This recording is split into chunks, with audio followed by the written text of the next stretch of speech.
সাম্য মৈত্ৰী বাণী শিৰত লৈ ৰূপান্তৰৰ ৰূপেৰে আগবাঢ়ি যোৱাই আমাৰ প্ৰয়াস, আমাৰ প্ৰয়াস, আমাৰ প্ৰয়াস। লৈ গৈ জুবিন দা যে আগফালে বহি আছে গম নাই, কিবা মানে বাঘৰ চালৰ চোলা এটা পিন্ধি এনেকৈ বহি আছিলে, টুপি এটা পিন্ধি, ইফালে নেগুৰ এডালো আছে। ৰাজনৈতিক জগতখনৰ পৰা যদি অলপ আঁতৰি দুজন ব্যক্তিক আমি চাওঁ as a debater, Akhil Gogoi আৰু হিমন্ত বিশ্ব শৰ্মা। যেহেতু প্ৰেম চিঠি গোটেইখিনি ওলাইছে, প্ৰেম শব্দটোক আপুনি কেনেকে চায়? নমস্কাৰ, প্ৰয়াসৰ এটি নতুন খণ্ডলৈ মই দীক্ষা, মই সুৰজিতে স্বাগতম জনাইছো। আচলতে বহু দিনৰ পৰাই আমি চেষ্টা কৰি আছিলো আপোনাৰ লগত কথা পাতিম, একেলগে বহি একাপ চাহ খাম, কিন্তু অৱশেষত আজি মিলিলে। প্ৰথমতে বহুত বহুত ধন্যবাদ যে ইমান ব্যস্ততাৰ পাছতো আজি আমাক সময় দিছে। তোমালোকলৈও বহুত বহুত ধন্যবাদ, আৰু বহুত দিনৰ পৰা কথা হৈ আছিলে আহিম আহিমকৈ, আৰু আজি আহি সঁচাই ভাল লাগিছে, ধন্যবাদ। প্ৰথমতে আমি জানিব চেষ্টা কৰিম আপুনি কিহত বৰ্তমান ব্যস্ত, ক'ত কেনেকৈ ব্যস্ত? আচলতে বৰ্তমান মই এই চাকৰি এটা কৰি আছোঁ হেল্থ ছেক্টৰতে, আৰু বাকী গান চলি আছে, গানৰ কাম, সেয়াই তাকে লৈ ব্যস্ত। কথা পাতিম, বহুত কথা পাতিম, কিন্তু কথা পতাৰ আগত আমি একাপ চাহৰ মাজলৈ যাব বিচাৰিছোঁ। সেইটো চাহ খাই খাই কথাৰ পতা আমেজ বেলেগ, আৰু আমাৰ অনুষ্ঠানটোৱে নাম একাপ চাহ আৰু কিছু কথা। দীক্ষা অলপ সহায় কৰি দিয়া। আৰু এইখিনিতে আমি ৰাইজক যদি জনাই দিওঁ যে দিগন্ত দা ক'ত ঘৰ, বৰ্তমান ক'ত থাকে, আৰু এই পঢ়া শুনা স্কুল কলেজৰ বিষয়ে মানে আমাৰ চাইল্ডহুডটো আৰু আপোনাৰ। মই থাকোঁ ডিমৌত, শিৱসাগৰ ডিমৌ, আৰু ডিমৌ আঠাবাৰী বুলি কয়, আঠাবাৰী খিলদী গাঁৱত মোৰ ঘৰ, তাতে থাকোঁ। আৰু বাকী মোৰ স্কুলিং আঠাবাৰীত তাতে হৈছে, আৰু তাৰপাছত ডিমৌ হায়াৰ ছেকেণ্ডেৰী আহিছোঁ, তাৰপৰা ডিমৌ কলেজ, তাৰপৰা ডিব্ৰুগড় ইউনিভাৰ্চিটি ছ'চিয়লজি ওলাইছোঁ, তেনেকৈ আৰু। ডিব্ৰুগড় ইউনিভাৰ্চিটি বুলি কৈ দিছে যে মানে ডিউ চেণ্টিয়াতে আহি গৈছে নাহৰৰ দেশ। মই ডিব্ৰুগড় বিশ্ববিদ্যালয়ৰে আছিলোঁ, মনটো ভাল লাগি গ'ল। যিহেতু এতিয়া মেইন কথালৈ আমি আহিছোঁ, গীতৰ মানুহ আমাৰ কি হয়, যেতিয়া এটা গান শুনো তেতিয়া প্ৰথমতে মনলৈ আহে গানটো কোনে গাইছে, কিন্তু গান লিখাৰ আঁৰৰ যিগৰাকী ব্যক্তি, সেই কথাটো যে আমি ক'ৰবাত অকণমান কমকৈ বিচাৰি পাওঁ নেকি বাৰু, বা আমাৰ মনলৈ ঘপকৈ নাহে, পটককৈ নাহে যে কোনে লিখিছে গানটো। কিন্তু এই ক্ষেত্ৰত যেন আপুনি শেহতীয়াকৈ অকণ ব্যতিক্ৰম হৈছে, যথেষ্ট মৰম পাইছে। কি ক'ব, মানে ৰাইজৰ পৰা যেতিয়া মৰম ইমান পায় এটা গান লিখি, কেনেকুৱা অনুভৱ হয়? তাৰ আনন্দটো আচলতে বুজাব নোৱাৰি ভাষাৰে, কাৰণ বস্তু গান এটা সৃষ্টি কৰোঁতে আমাৰ যিমান কষ্ট হয়, বা যিকোনো বস্তু এটা সৃষ্টিত আমাৰ তাত কষ্ট জড়িত হৈ থাকে, নিজৰ সাধনা ত্যাগ জড়িত হৈ থাকে। যদি সেইটো মানুহে স্বীকৃতি দিয়ে বা ভাল পায়, মৰম কৰে, সেয়াই আমাৰ বাবে যিখিনি প্ৰাপ্য আৰু আনন্দৰ সেয়াই আৰু সুখ। এই গান আপোনাৰ আৰম্ভ কেনেকৈ হৈছিল, সৃষ্টি কেতিয়া হৈছিল? সৃষ্টি আচলতে মোৰ কবিতাৰ পৰা আৰম্ভ হৈছিলে গানৰ। প্ৰথম কবিতাতে মনোনিৱেশ কৰিছিলোঁ, মানে কবিতা লিখি ভাল পাইছিলোঁ। কবিতাৰ পৰা তাৰপাছত সুৰ কৰি গানৰ ৰূপ ল'লে। ঠিক মই প্ৰথম যেতিয়া হাইস্কুলত পঢ়ি আছিলোঁ ডিমৌ হায়াৰ ছেকেণ্ডেৰীত, তেতিয়াৰ পৰা কবিতা লিখোঁ, চৰ্চাটো কৰোঁ কবিতা, আৰু ভাল হীৰেণ ভট্টহঁতৰ কবিতাখিনিও মানে খুব আওৰাই থাকোঁ, পঢ়ি থাকোঁ। তেনেকৈ কবিতাৰ পোকটো সোমালে। তাৰপাছতে গানলৈ মানে কবিতাটো হেৰি হৈ গ'ল, ৰূপান্তৰ হৈ গ'ল। কবিতাৰ পৰা গানৰ, মানে আপোনাৰ জীৱনৰ যিহেতু কৈছে আপুনি হায়াৰ ছেকেণ্ডেৰীৰ পৰা গান লিখিছে, এই যে জীৱনৰ টাৰ্ণিং পইণ্ট বুলি কি ক'ব এগৰাকী গীতিকাৰ হিচাপে, কোনটো গীতক আপুনি ক'ব? গীত মই আচলতে গীতৰ ৰূপ 2012 চনৰ পৰা লিখি আছিলোঁ, কিন্তু মানুহে প্ৰথম গীত এটা চাহ জনগোষ্ঠীয় গীত আছিলে মধুবালা বুলি, ৰাকেশৰ, সেইটো গীত ভাল পাইছিলে খুব, সেইটো টাইমত সমাদৃত হৈছিলে। তাৰপিছত জুবিন দাৰ গান এটা কৈছিলোঁ নিয়ৰ যেতিয়া সৰে বুলি, সেই গানটো, সেই দুটা গানে মানে অকণমান দিগন্তনো কোন মানুহে অকণমান হ'লেও জানিছে। 2012 চনৰ পৰা আপোনাৰ জীৱনৰ টাৰ্ণিং পইণ্ট বুলি ক'ব বিচাৰে ন? যিহেতু দিগন্ত বৰ্তমান এটা জনপ্ৰিয় নাম, এই জনপ্ৰিয়তাৰ নামটোৰ অন্তৰালত এনে এজন ব্যক্তি যিজনে আপোনাক আগুৱাই যোৱাৰ ক্ষেত্ৰত যথেষ্ট অৰিহণা যোগাইছে, কাক ক'ব? গানৰ ক্ষেত্ৰত আচলতে প্ৰথমতে উৎসাহ মোৰ দেউতাই কৈছিলে, গানৰ যেতিয়া কথা প্ৰথম কৈছিলোঁ। মানে ঘৰত এটা গানৰ পৰিৱেশ আছিলে নেকি? গান ভাল পাইছিলে ঘৰত, কিন্তু গানৰ মানে তেনেকেই বুলি বা আমাৰ ঘৰত বা এনেকুৱা গানৰ হেৰি তেনেকুৱা নাই, মানে ধৰা গান সকলোৱে শুনি ভাল পায় আৰু দেউতাৰো অকণমান এই তেতিয়া ভূপেন হাজৰিকাহঁতৰ গানবোৰ খুব শুনে কৈ থাকে এদিন সেই নিজে লিখা গান এটা শুনাই আছিলোঁ মানে দেউতাই তেতিয়া কৈছে তই লিখিব পাৰচোন ভালে কথা নিজৰ গান নিজে যদি গাব পাৰোঁ প্ৰথমতে গাইছিলোঁ মই গাবলৈ চেষ্টা কৰিছোঁ মানে সাহিত্য যথেষ্ট ভাল হ'ব লাগিব ন তেতিয়াহ'লে তাৰপাছত এটা দুটাকৈ তেতিয়া মৰাণতে আমি কামবোৰ কৰিছিলোঁ ফিউজনত তেতিয়া সেই এটি দুটিকৈ যেতিয়া কবিতাবোৰ গান হ'ল মানুহৰ মাজলৈ গ'ল সেইটো তাৰ পৰা মোৰ জাৰ্ণিটো ষ্টাৰ্টো হৈছে অলপতে ক'লে যে জুবিনদাৰ কথা যিটো উল্লেখ কৰিছে জুবিনদাৰ যিটো এটা গান আছিলে ময়ূৰ পংখিনী ময়ূৰ পাখি যথেষ্ট সমাদৰ লাভ কৰিছিলে আৰু সঁচাকৈ আমিও যেতিয়া ৰাতি সেই গানটো শুনো মানে বুকুখন চুই যায় কিন্তু সেই যে জুবিনদাৰ লগত ময়ূৰ পাখি গানটো কৰিবলৈ আপোনাৰ যিটো লিংক বুলিয়ে মই কৈছোঁ দেই কেনেকৈ কি তাৰ আঁৰৰ কাহিনীটো কি আচলতে ময়ূৰ পাখি আগতেও জুবিনদাৰ কণ্ঠত আগতে দুটা গান ওলাই গৈছে তাৰপৰা মাজতে মই সেই ভাইটি এটাক তেনেকৈ ইনষ্টাগ্ৰামতে লগ পালোঁ আকাশ নিবিৰ বুঢ়াগোহাঁই বুলি তো সি মানে সেই অডিঅ' ক্লিপবোৰ মিউজিক কৰি মানে চেম্পুল অলপ পঠাই থাকে এদিন ক'লোঁ তুমি ফোন নাম্বাৰটো দিলোঁ তুমি কল কৰিবা যদি ইণ্টাৰেষ্ট হয় তাৰপাছত সিও ক'লে গান এটা আপোনাৰ ওচৰত কৰিব মন আছে সি কৈ থাকে তো মই এদিন ৰাতিয়ে বহি থাকোঁতে সি মেছেজ মানে দি থাকে দাদা ফ্ৰী আছে নি ৰাতি কয় ফ্ৰী আছোঁ হেৰি গান এটা কৰোঁ এনেকৈ ক'লে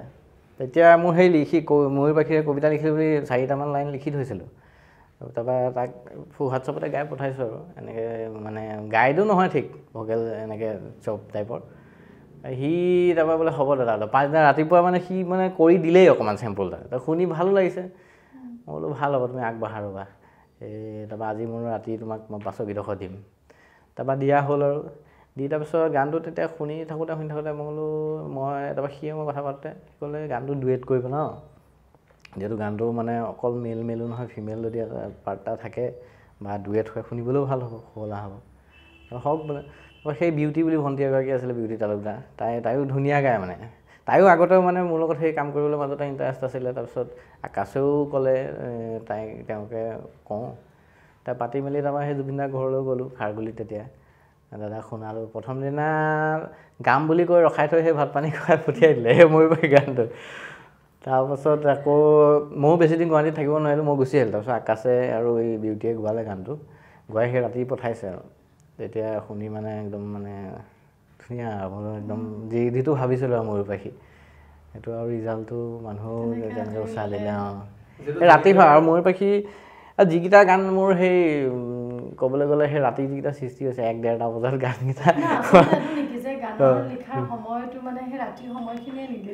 ৰাতি সময় নিজক সময় দিব পাৰি আৰু কোলাহলো নাথাকে ইমান আৰু সেই ফিলখিনি আহে মানে তেতিয়া গানৰ হওক এই মৃগতৃষ্ণা গানটোও তেনেকৈ সৃষ্টি হৈছে পাপনৰ যিহেতু জুবিনদা আপুনি জানেই আমাৰ সকলোৰে হিয়াৰ আমঠু বুলি কয় আৰু তেখেতক লগ কৰিবলৈ আজি বহু মানুহ লাখ মানুহ আজি ইচ্ছুক হয় নাই ৰৈ থাকে আপুনি যিহেতু ওচৰৰ পৰা পাইছে কাষৰ পৰা পাইছে একেলগে কাম কৰিছে এনেকুৱা কিবা এটা স্মৃতি তেওঁৰ সৈতে যিটো আপোনাক জুবিনে প্ৰথম নিয়ৰ যেতিয়া হৰে গানটো গাবলৈ গৈছিলোঁ প্ৰথম গানটো মোৰ সেইটো জীৱনৰ প্ৰথম লিখা গান তেওঁ মানে সেই দীপকেশ বৰগোহাঁই বুলি কয় মিউজিক কৰে তেওঁ লৈ গ'ল মানে দাদা ঘৰলৈ এই খাৰগুলি লৈ গ'ল জুবিনদা যে আগফালে বহি আছে গম কিবা মানে বাঘৰ চালৰ চোলা এটা পিন্ধি এনেকৈ বহি আছিলে টুপি এটা পিন্ধি ইফালে নেগুৰ এডালো আছে পাৰ হৈ আহিলোঁ তাৰপৰা পাৰ হৈ আমি এই ড্ৰয়িং ৰুমতে বহিছোঁ দীপকেশ দাই মই বোলো দাদা শুই উঠা নাই তাৰপিছত দীপকেশ দাই কৈছে কিন্তু বহি আছিল না আগফালে তো চাইছোঁ জুবিনদাই মই ধৰিব পৰা নাছিলোঁ তাৰপিছত তেওঁ তেতিয়া সেই কাঞ্চনজংঘাৰ আগৰ কথা কিবা কোনোবাই চাগে চিলাই দিছিলে নেকি সেইটো ড্ৰেছটো মানে পিন্ধি মানে তেওঁ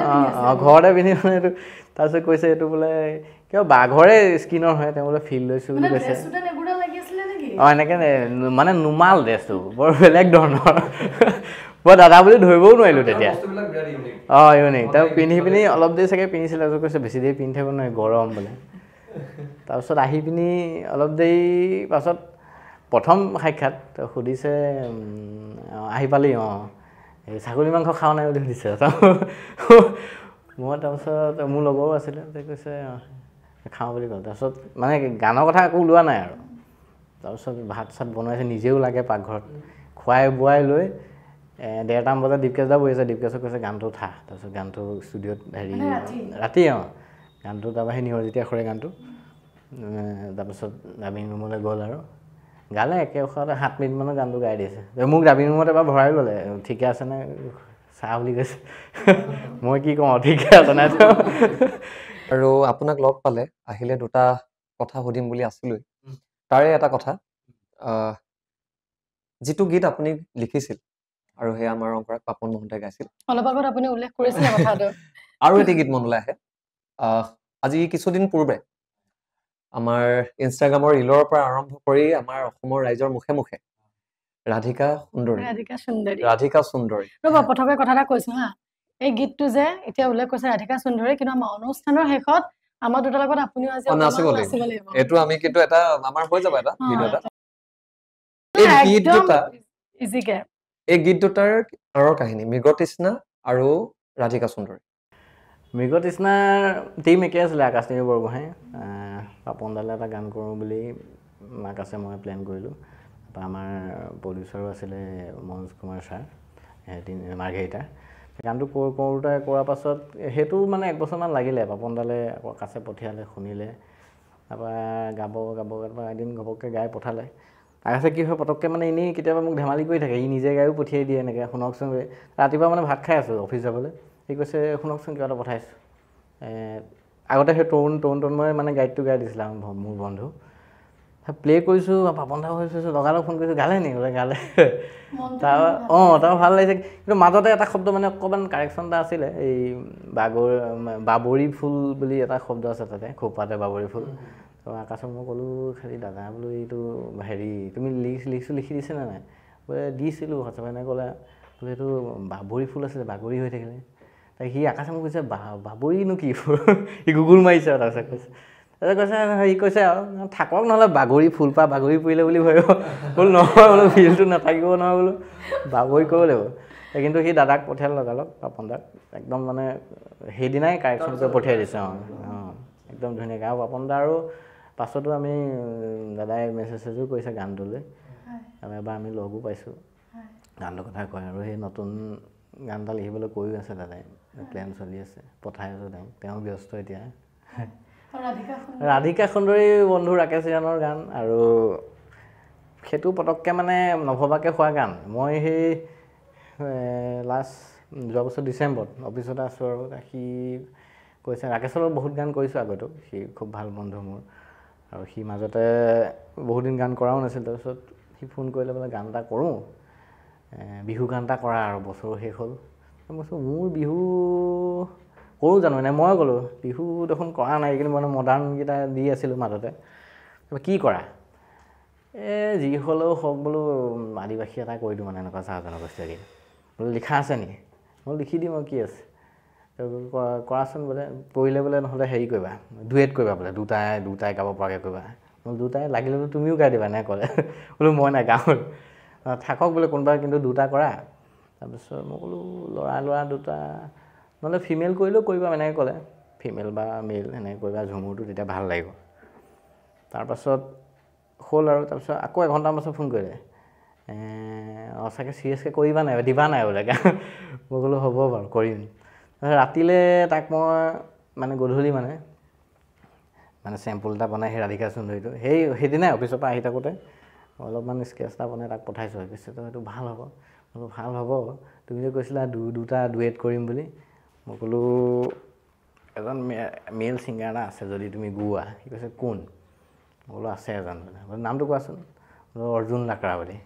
বোলো ক'ৰ হয় মই বোলো ঝাৰখণ্ডৰ সি সেই তেতিয়া কথা পাতি থাকোঁতে ইউটিউবত মাৰি আছে অৰ্জুন লাকৰা কৈছে তোমাৰ চিনাকি নি বোলো বোলো লাষ্ট 1 বছৰমান আগতে সিও কণ্টেক্ট কৰিছিলে গান এটাৰ কাৰণে কিন্তু সি অসমীয়া গানৰ কাৰণে কৈছিলে বোলে গাবনে বোলো গাব সি ক'লে হ'ল ভাল বোলে তাৰপিছত বোলে পাতা কথা যেতিয়া সি স্থায়ীটো বনিছিলে আৰু ৰাধিকা সুন্দৰী অকণমান অৰ্জুনক সেইদিনা গধূলি ফোন কৰিছোঁ এনেকৈ তেনেকৈ বোলো গানা আহে গানা হৈ গৈ সি অসমীয়া গানটো বুলি ভাবিছে হেৰি বিহু এটা লিখিবলৈ কৈছিলে সি মোক অৰ্জুনে বোলো এই গানা খোৱা কিন্তু আদিবাসী গানা হে ডুৱেট হোগা বোলে কোন গায়িকা ৰাকেশিয়ান এই আসাম কে ছিংগাৰ হে তাৰপৰা সিও চাইছে ইউটিউব ৰাকেশিয়ান হোগা ঠিক হ'ব বুলি কৈছে তাৰপিছত থাকিলে তাৰপিছত গান পাছত এখন নাই ওলোৱা গৈ ডিচেম্বৰ মাহ গুচি গ'লগৈ মাঘ বিহু আহিব হ'ল ৰাকেশে ফোন কৰে ইফালে অৰ্জুনেও ফোন কৰে হোৱা ভাই আই মেছেজ দি থাকে মই অন প্ৰচেছ দি থাকোঁ এদিন সেই মাঘ বিহু আগে ঘপককৈ বাকীখিনি আহিয়ে গ'ল সেইটো সময়তে আমাৰ মানে মাঘ বিহুৰ সময়ত টুচুৰ ছিজন হৈ থাকে, তাত টুচু পূজা হয়। তাত ৰাকেশক ফোন কৰিলোঁ, পাছলৈ হৈ যাব আছে, পাছত মানে টুচু পাৰ্ট এটা এড কৰি দিম, মানে সুৰটো এনেও সেইটো ফ'ক সুৰ গোটেই গানটো ৰাধিকা,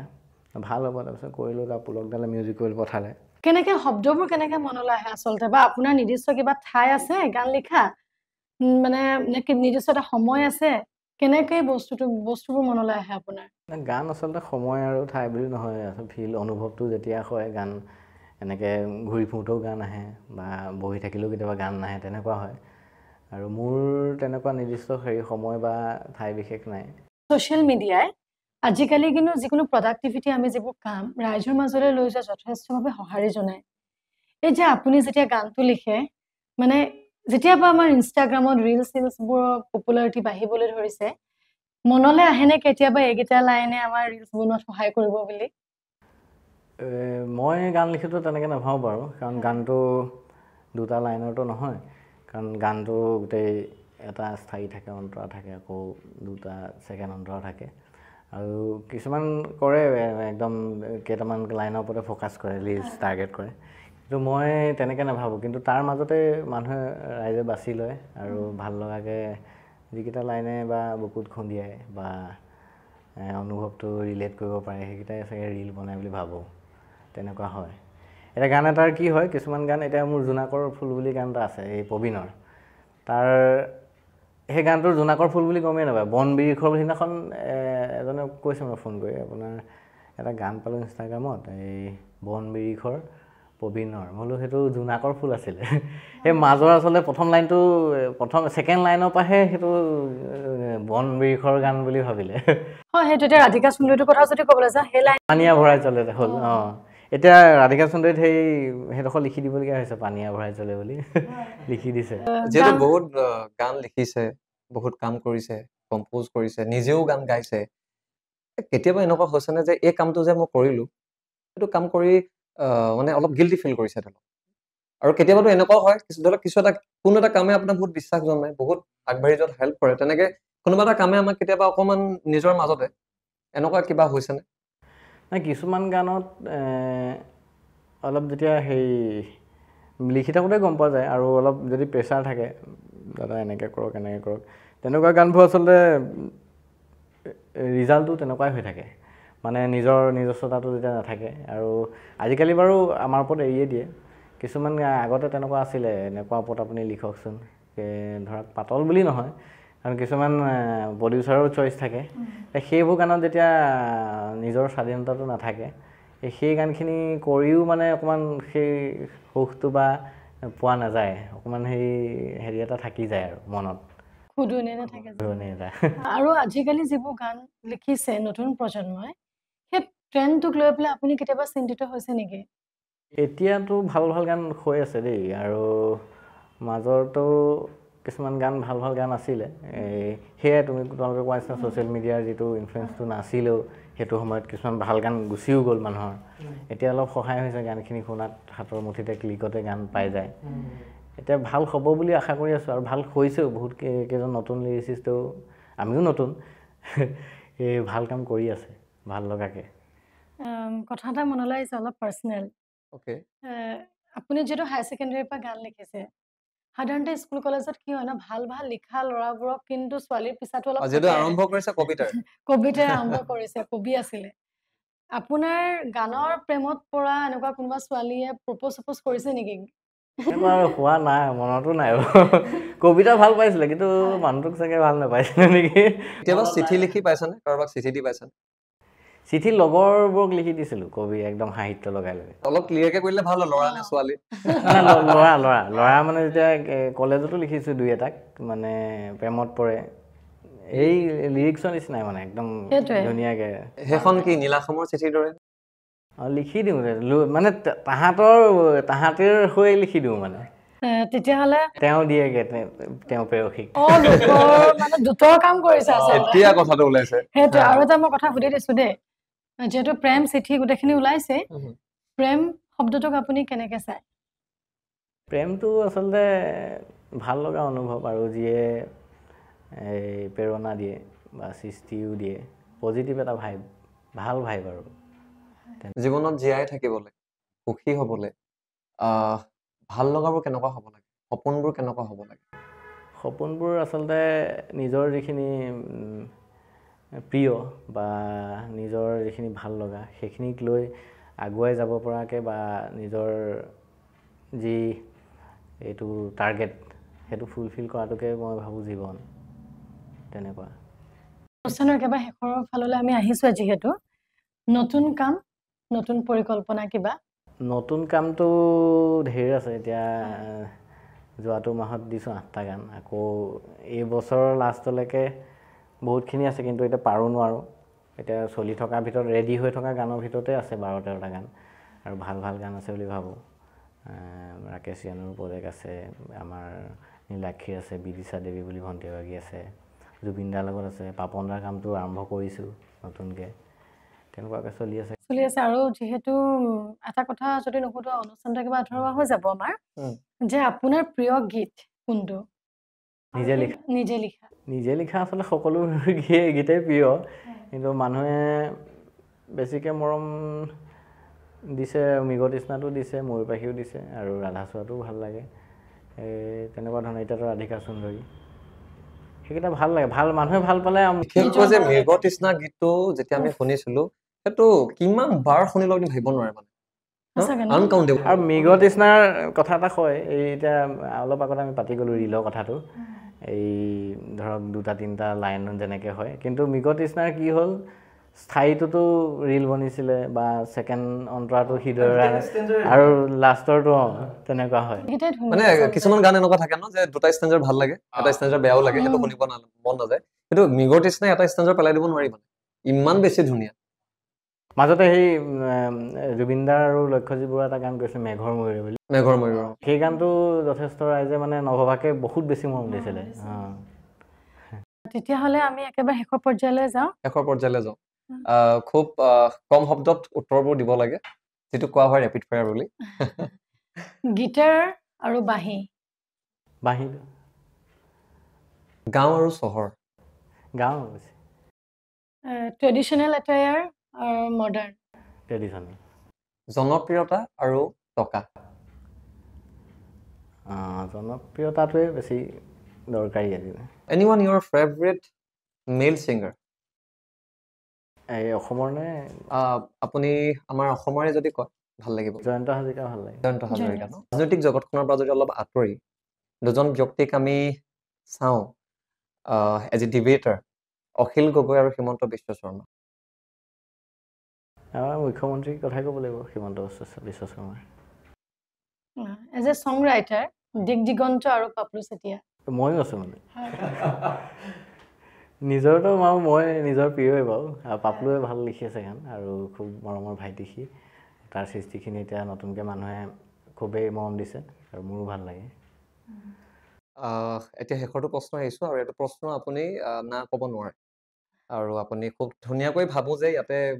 ৰাইজেও জানক আমিও জানো আৰু আমাৰো জানিব মন যায় বহু কথা আমি জানো বহু কথা সুধিলে আমি এইটোও জানো যে আমি ঘূৰাই তাৰ আনচাৰ পাম কিন্তু কিছু কথা আমি নুসুধো কিছু কথা আমি নাজানো আৰু এটা নজনা এটা আপোনাৰ চিক্ৰেট ইয়াতে ৰিভিল কৰিব লাগে যিটো আপুনি কাৰোৰ সৈতে শ্বেয়াৰ কৰা নাই তেনেকুৱা আছে বহুত কথা কিছুমান আৰু সেই এবাৰ মাজতে আমি সেই পঢ়ি থকা সময়ত জুবিনদাৰ পাগল আছিলোঁ তো একদম মানে অনুৰাগী খুবেই অনুৰাগী প্ৰথমবাৰ মই গুৱাহাটী যাওঁতে সেইটো এবাৰ মই লেখা এটা লিখিছোঁ কিন্তু ৰিভিল বুলি নহয় কিন্তু কিমানে পঢ়িছে নাজানো ফেচবুকতে লিখিছিলোঁ দাদা জন্মদিনত এই খাটিগড়ত মানে ভাড়াঘৰ এটাত আছিলোঁ মামা ল'ৰাৰ লগত তাৰপৰা আমি আগতে জুবিনদাৰ ফটো সেই মায়া আলোচনীত দেখোঁ তেনেকৈ এবাৰ হাতীগড়ত সেই মই ভাত পানী খাই দুপৰীয়া এনেকৈ ওলাই থাকোঁতে দীঘল চুলি দাদা এজন দেখিলোঁ মানে মই ভাবিছোঁ যে দাদা জুবিনদাৰ হয় গুচি গ'লোগৈ তেওঁ পাছে পাছে এবাৰ ফাৰ্মাচীত সোমাইছে ময়ো গৈ আছোঁ পাছে পাছে গৈ গ'লোঁ খোজকাঢ়ি তাৰপিছতে আকৌ এই চব্জি দোকান এখন আছিলে তাতে সেই কিবা কলডিল লৰাই আছিলে টুপি চুপি পিন্ধি আছোঁ চুলি দীঘল তাৰপিছত এনেকৈ ঘূৰি চাওঁতেহে দেখিছোঁ এজন জুবিন গাৰ্গ নহয় তাৰপৰা আকৌ উভতি আহিলোঁ মানে বডিলে কি হ'ল এটা মানে মনতে সোমাই আছিলে দাদা জুবিন গুৱাহাটী গ'লে দাদাক লগ পাম বুলি এই বাছৰ পৰাও চাই থাকোঁ জুবিনদাক যেন দেখিমেই সকলো মানে আকাশে বতাহে জুবিন গাৰ্গ আৰু জুবিন গাৰ্গ সেইটো মনত পৰে আৰু মনত পৰিলে হাঁহি উঠে মই দাদাক কমকৈ আছোঁ সেইটো কথা নেক্সট টাইম লগ পালে ক'ব যিহেতু অনুষ্ঠান আমি শেষ কৰিলোঁ আমাৰতো যথেষ্ট ভাল লাগিলে বহুত ভাল লাগিলে এতিয়া আমাৰ প্ৰয়াসলৈ এটা শুভেচ্ছা বাৰ্তা দিব লাগে তাকে খুব ভাল লাগিলে আৰু মই চাইও আছোঁ তোমালোকৰ ভিডিঅ' আৰু যথেষ্ট ভাল এটা প্ৰয়াস আৰু খুব এটা ধনাত্মক চিন্তা আৰু তোমালোকলৈও বহুত বহুত শুভেচ্ছা আৰু ৰাইজেও যাতে এই প্ৰয়াসৰ যিখিনি অনুষ্ঠান আহিবলগীয়া অনুষ্ঠান উপভোগ কৰে আৰু মৰম দিয়ে আৰু ৰাইজৰ মাজলৈ বিলাই দিয়ে সুখবোৰ ধন্যবাদ